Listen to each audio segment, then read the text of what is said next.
I've known for a while now that my master's degree, it was just a waste of time. But it wasn't until recently that I actually sat down and calculated just how much time I actually wasted, working on assignments, reading papers and textbooks, attending virtual meetings for group projects, studying for exams, and etc. All of it. And I didn't have the traditional path through college in undergrad or postgrad, so for me to get my master's degree in computer science, since my bachelor's degree is in a different field, I actually had to take some introductory classes at a community college before I got accepted to a master's degree program at a small state university where there I took a few classes and then used that on my application to get accepted to the online master's degree program that I actually wanted to go to at a well-known and highly regarded university. But none of my credits actually transferred, and that's just how it is at the school I was applying for, and I knew that going in. But what that means is that I took 7 university-level computer science classes in addition to the 10 classes I had to take to graduate at that final university, and I did need to take those classes to boost my chances of getting accepted to the school I wanted to go to, but if you include all the time I spent on those classes, it definitely took me a longer than average time to get my degree. And I did a course-based master's degree, by the way, so I didn't have to do a thesis. And I think that probably made it easier for me to get the degree than it is for people that do have to do a thesis. But, this highly regarded university that I went to considers the course-based degree and the thesis degree to be equivalent, so what do I know?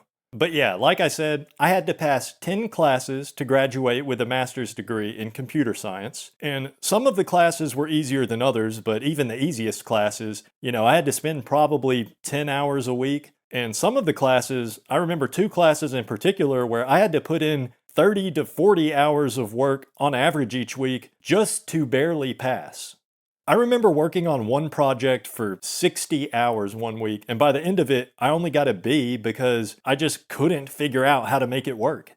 But anyway, to keep things simple, I'm just going to say on average, each class took about 20 hours of work per week. And we'll say each class lasts for about 12 weeks.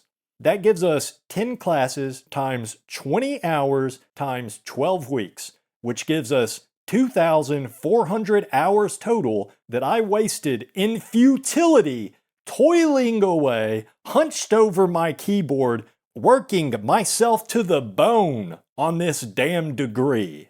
And that's 2,400 hours that I literally spent working on school stuff. But that 2,400 hours was spread out over the course of about 3 years. And keep in mind, that's not even including the classes I had to take at other schools before transferring. So I spent all that money and all that time, and the crazy thing is, I did this degree in the first place so I could change careers. But by the time I finished the degree, I was completely burnt out on software development, and I didn't really want to do it anymore. But even so, despite all of that, I put in extra time, my own time, after graduating to work on personal projects to put on my resume, and I think I have some pretty solid personal projects. Like, they're nothing groundbreaking, but they should be sufficient to demonstrate my skills. But none of it seems to matter. I've applied to every job I could find that I'm even vaguely qualified for, and I've only ever gotten a handful of callbacks, and I guess I've never even made it past an initial phone screen. And I really don't know what it is. Like, I had a good GPA and everything. I know it's probably the big gap in my employment history that's really hurting me, because I did take a year off after graduating before I started applying to jobs frequently. And I know everyone's going to tell me I should just lie on my resume to fill in the gap, but I don't think I could do that. I just don't think it would work in my situation because it's such a long gap. I'm going on 5+ years now since I was employed full time, and I don't know how I could even lie about it without getting caught. Like, am I supposed to just make up a fake company or something?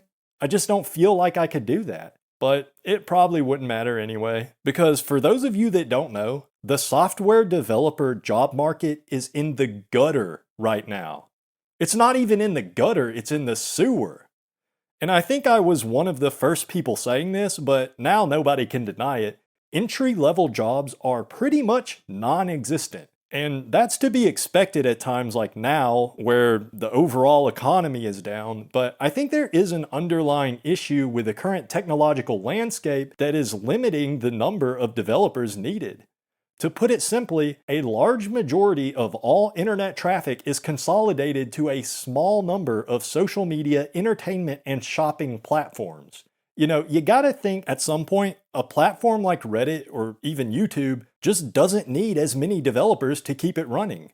If anything, they make too many frivolous, unnecessary updates too often, especially YouTube, but either way, I'm just saying a site like YouTube can probably just stick with a few senior developers for maintenance purposes. It makes sense from a business perspective. New hires at the entry level would not even be close to productive, and I think all the big tech companies are starting to realize that.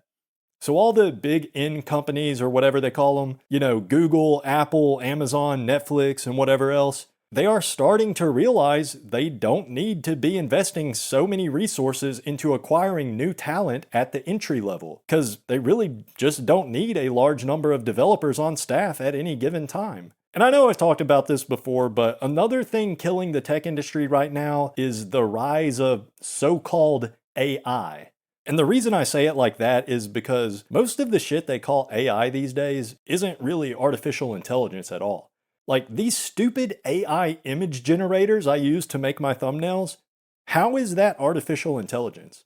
Because if generating an image from a prompt is artificial intelligence, then I don't know. But I tell you what, I am not worried about a Terminator or iRobot type scenario in the future. Not worried about that at all. But either way, this new class of rapid prototyping tools like ChatGPT and all that, whether you call it AI or not, it is increasing productivity for senior level employees that know how to properly utilize it. And this isn't just for software developers. Other industries like journalism and graphic design are suffering from this too. But a few highly experienced senior developers utilizing quote-unquote AI can be infinitely more productive than any number of entry-level employees, and that's only going to get worse as time goes on. I really think we may have already seen the peak of the tech industry. I know obviously technology will continue to advance, but the actual industry itself, as far as how much opportunity there is to go around for the average worker, I think we've seen the peak. It's a hard pill to swallow for some, but the fact of the matter is, programmers have probably been a bit overpaid for the past 20 years or so. The current tech job market is actually more representative of the actual value the industry provides, but I don't really want to get into all that right now. It's just so frustrating. I feel like I was sold a lie. At the time I decided to go back to school, everybody in the media was talking about how we have a shortage of developers and how software development would be the one secure industry in the future as technology continued to advance. And it's like, in reality, that assessment is just completely wrong. It never really made sense to begin with if you actually think about it, but I don't know. At the time, I was just really burnt out in my career and I wanted a change, and I saw computer science as the best path forward for me.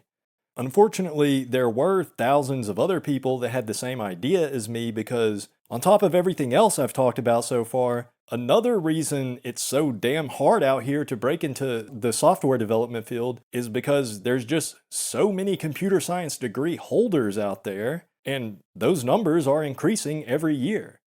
At this point, the market is beyond saturated. Submitting your application for a programming job feels like dropping a pebble in the ocean and hoping for it to be seen by one specific scuba diver. Like, your chances are just infinitesimally small. And I don't think there's even any solution to this problem. I think there was probably never actually any true need for there to be so many workers writing code. In the current hiring situation, as bleak as it looks, this is realistically what it's going to look like for the foreseeable future. If anything, I think it'll probably get worse.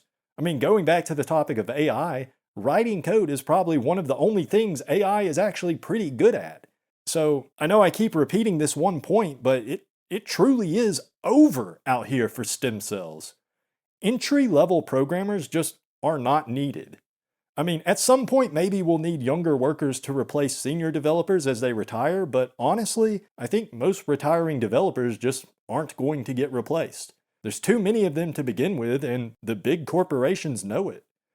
At this point, the only way to actually make a profit off a computer science degree is to create your own software and sell it. Or maybe if you have a close friend or family member that's in a position to hire you as one of the last entry level programmers, then maybe you'll be okay. But for most of us, I mean, you can either just lay down and rot, or I guess invent the next Uber or whatever. And good luck with that. As time goes on, we're learning that more and more of the big game-changing apps never were and never could be profitable. The only way they were so successful in the first place is because investors drastically overvalued them, because investors don't know shit about tech products. But that's starting to change.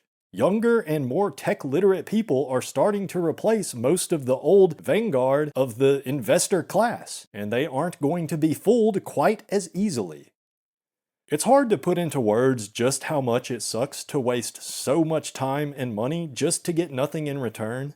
I mean, 2,400 hours. That's equivalent to 60 40-hour work weeks. Imagine if I had been working a reasonable or even a low-wage job for all those hours, instead of working on this useless degree. That's more than a year of work. Instead of making $60,000 or $70,000 over those 2,400 hours, I was paying money to work for free just to get this degree that isn't even worth the paper it's printed on. Whatever.